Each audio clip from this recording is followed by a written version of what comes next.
Hello and welcome to Interprepedia. My name is Rosa. I'm an interpreter, and it has been a while since the last time I posted a video, but there's a good reason for me being MIA for such a long time, and that is because I moved from Hawaii to Florida. So you can imagine all the work involved in moving my entire life halfway across the world. But now I'm here and I am excited to see the channel growing, and I plan on sharing much more content on a regular basis from now on. Miriam asked this question in the comments, so I decided to share my experience with the NBCMI certification and sort of tell you what to expect if you are going through the same process. Because although in my very first video I go into great detail about the certification programs, I realized I never actually shared my personal experience going through this. So I actually started my certification process with CCHI, but for a number of reasons it was getting difficult for me to complete it, and if you want to know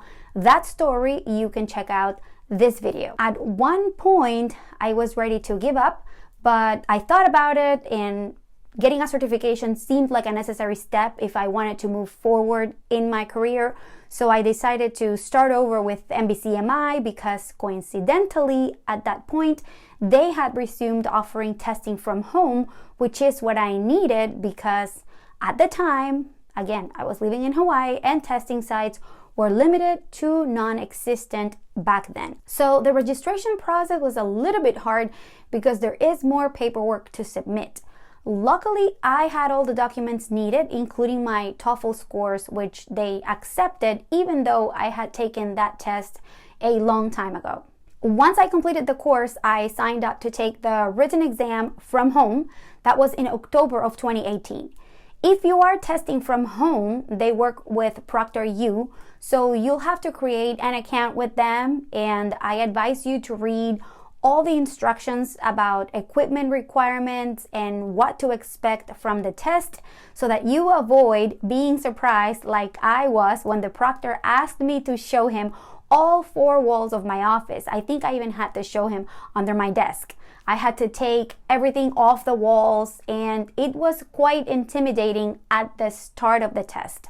There was someone watching me the whole time through my webcam, but once I started the test, I honestly forgot all about it. The written test is multiple choice and it has 51 questions, but there are a few additional questions that were just test questions, so they were not graded. So over 60% of the questions are related to medical terminology and specialties. I liked NBCMI's written test because I personally feel more comfortable answering questions about medical terms and concepts rather than answering questions about standards of practice and ethics, because I feel there is a subjective element in those questions that can make them more difficult to answer. When it comes to medical questions, you can expect a low to medium level of difficulty, nothing too crazy.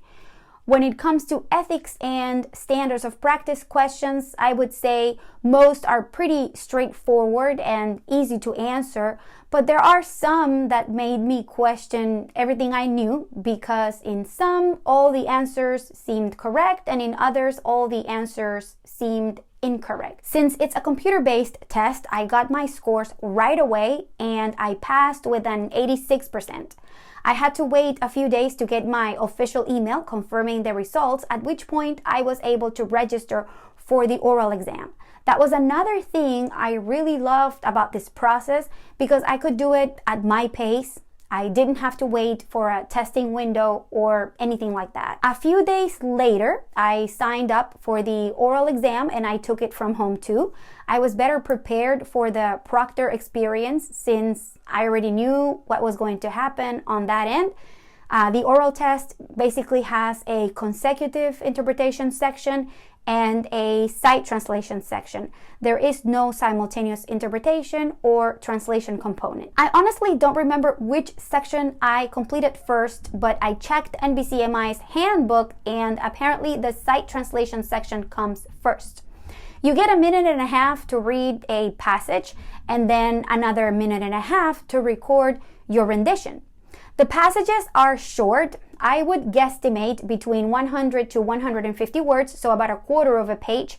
and you can expect something like a consent or discharge instructions or some type of medical form. But like I said, I barely remember this section, honestly, so I can't really speak much about it. Now, the consecutive interpretation section, I remember very well. There are 12 scenarios, and of course, each scenario will be a different medical encounter. They are short in the sense that there are fewer questions and answers in each scenario. So in total, I believe there were about 50 utterances to interpret.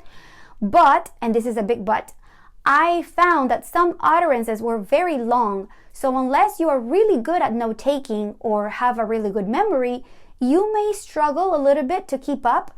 Back then, I wasn't good at note-taking by hand. I had not learned the system I know now. I had no strategy. My notes were a hot mess, and I still passed. So I think if you practice, you can too. Plus, you get 6 repetitions in total, so use them wisely and ask for repetition when you hear a long chunk of information to make sure you render it without omissions. Something I found a little difficult was the fact that they used some expressions and terms related to cultural beliefs in the foreign language, in my case, Spanish.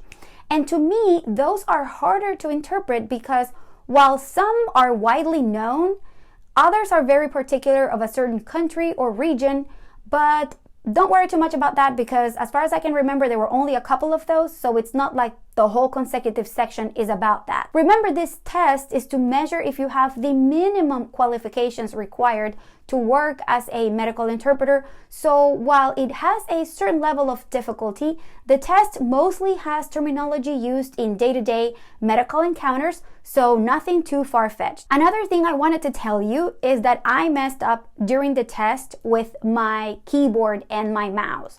And let me explain so it doesn't happen to you. So this is what the test looks like. As you can see, this player tells you how long an utterance is. Then next to it is the recorder, and you can hit the record button as soon as you are ready to start interpreting. And if you don't, it will start automatically after 8 seconds. In order to gain some time and move faster, as soon as I was done with my rendition, I would click the blue arrow in the corner. Then I would move my hands to my notepad and my pen to take notes for the next rendition. But when I had to touch the mouse again to hit the record button, since it was sitting on top of the arrow, because that's where I left it, it would accidentally skip the question and there's no going back. So I am pretty sure I lost a few points because that happened a couple of times. NBCMI can take 8 to 10 weeks to grade your test and send you the results, but they were super quick to grade mine. I passed with an 87% and I ordered my badge, which I proudly wear whenever I do medical interpreting on site. One thing is that I never actually got a certificate.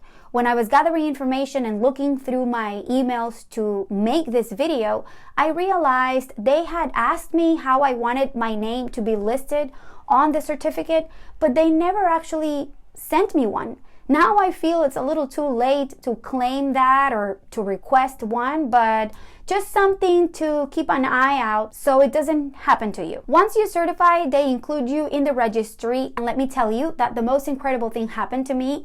As I mentioned, I was feeling at a low point in my professional life because of the difficulties I had faced to get certified.